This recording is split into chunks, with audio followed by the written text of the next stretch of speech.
Hi everybody, it's DJ, like after months and months of no videos. Don't have a reason why, it's just the way life goes sometimes. So I have so many things that I want to share, and I'm hoping I'm going to get back in the groove now of doing the videos. But today I just want to talk about my real life experience of playing the trumpet in church. Because as I've told many of you who come to see me, I don't get a free pass because I'm a therapist or whatever I am. You know, I don't get like, little magic wand that says I never have any issues, shame and fear and all that stuff doesn't hit me.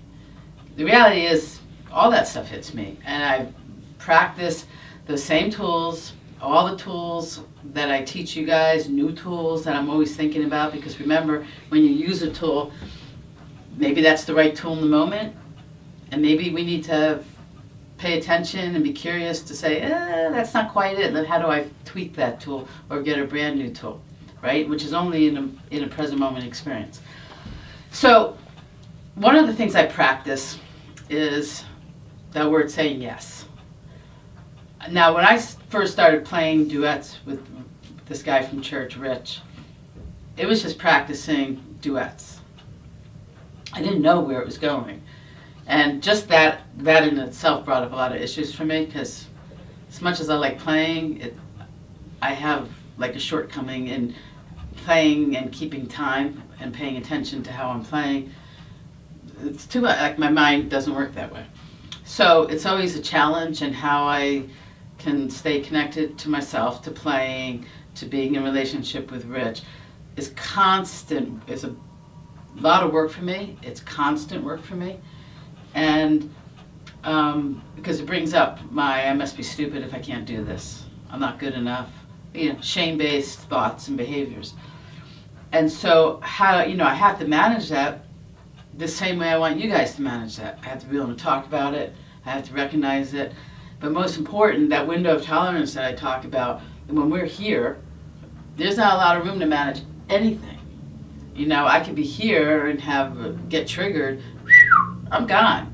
Like, I don't even realize that I have that I want to play the trumpet anymore. Anything. I could just easily throw my trumpet across the room.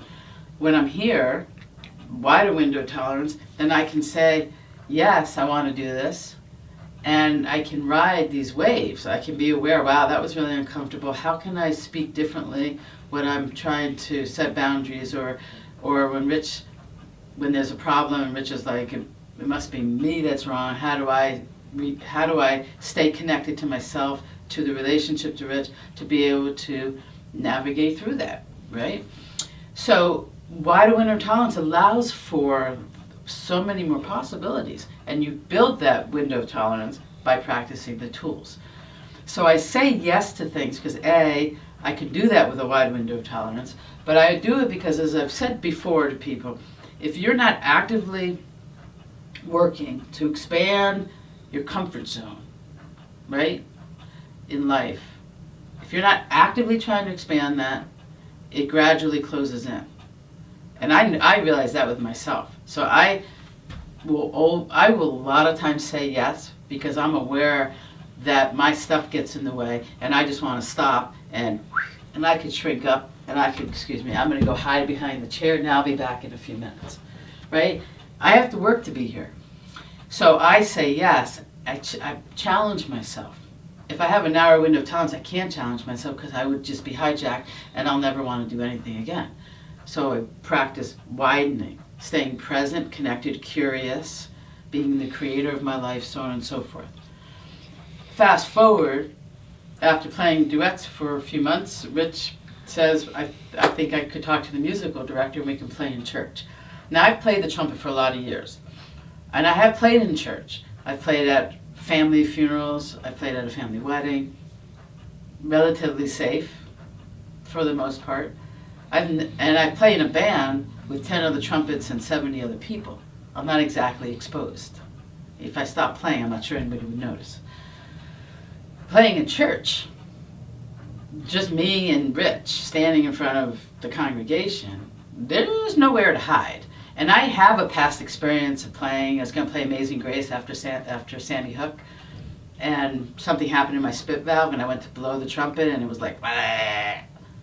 And I was really traumatized by that for a lot of reasons, for a long time. It's a long story why that was so traumatic. But, again, I had a very narrow window then, no place to go, so that was just horrible. So how do I then take this on as a new experience and not, what if I fuck up again? Oops, excuse me. Because that's what's there. Wide window tolerance. So the day comes, I go to church, I get there early, and we start warming up the trumpets. We start playing the first duet we're going to play, and it wasn't very good. For whatever reason, this duet that we've played a million times really well together, we're just off for whatever, I don't know why. We go on to the next two, we do fine. It just is just a warm-up. Normally, and I can't say it was totally perfect, but normally that we didn't do too well on warm-up would carry right over to, oh my God, how are we going to do this in front of people? What if we suck? What if we do it again? What if we can't get through it? And I had to keep coming back to, that was the warm-up, this is now, and what are the tools that I need to be here? I looked for cues of safety. I recognized that I'm here now, that this is not the same as like 10 years ago, or whenever that last experience was. I did things to bring my nervous system down. So one of the things I like is pushing. I went out into the hallway while the choir was warming up, and I pushed against the wall, and I pushed with my arms, and I pushed with my legs, and I walked, and I tried breathing. And again, looking for cues of safety. Where are the anchors? Who are the people that I can connect to that would feel good? And I just happened to look up, and our new neighbors with their kids were in church, and I was able to go over and connect. Again, finding space, making connection, stimulating the ventral vagus nerve, so where social engagement happens, a wider window of tolerance. What do I need to keep doing to stay here? Because one thing I know for sure, if I can't get my breath, first of all, it's really hard to play the trumpet. But if I can't be in the window of tolerance, I can't get up there and play. I will freeze, I will choke, I don't know what I'll do, So I had to practice moment by moment skills to keep me there. And then, because the first duet we were playing was the prelude, nothing felt right. The church isn't settled, people are still coming in, people are still taking the jackets off. The person doing the service was, I think, sitting up on the altar.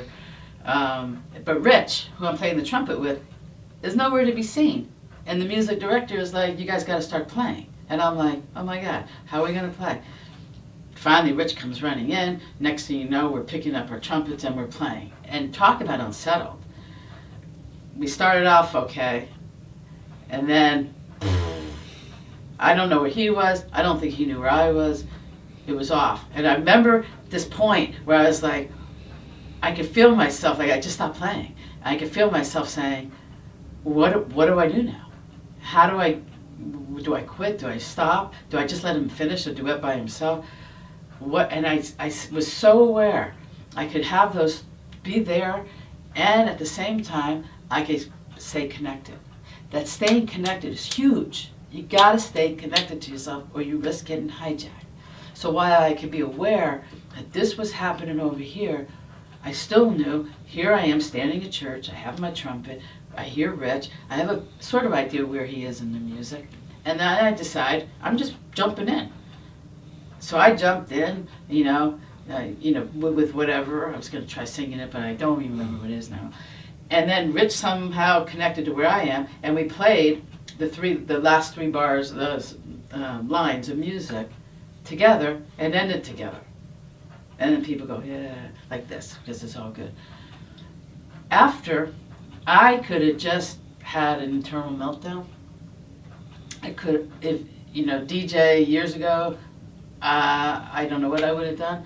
I was able to just recognize it as that was that experience. And I could let that experience taint the experience coming up that I haven't had yet, because that's not in present moment. So what I do in present moment, I just reality checked what's going on. It was all fine. It's all what it was. I can't undo it. We ended together. It's the first time I've done this. I talk to myself. I make sure I have all my little parts with me. They're sitting on my lap. I got them. They got me.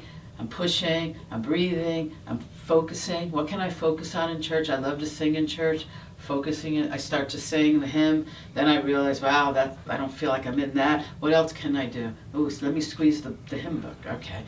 Anything to keep me tethered and anchored to present moment. Time comes, we play the second duet. Great, no problems, right? And that was actually the harder of the two duets. Go through the rest of church. Time for the postlude, which is really the beautiful song called "The Prayer" with the piano. I come in. The piano comes in, and I come in all by myself. There I am. Boom. We played it beautifully. We played it perfectly.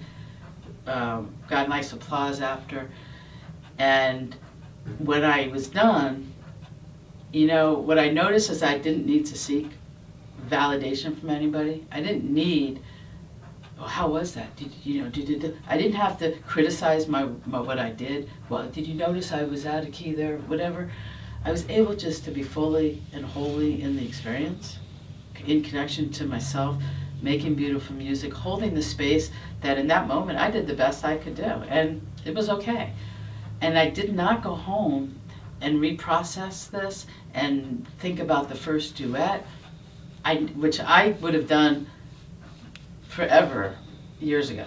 I would have been like, I still can't believe I did that. I was able just to be whole and real, and that is a life-changing moment. And that's what I want for you guys. I want you guys to keep developing these tools so that, life's going to have little hiccups. We're going to go over little bumps in the road.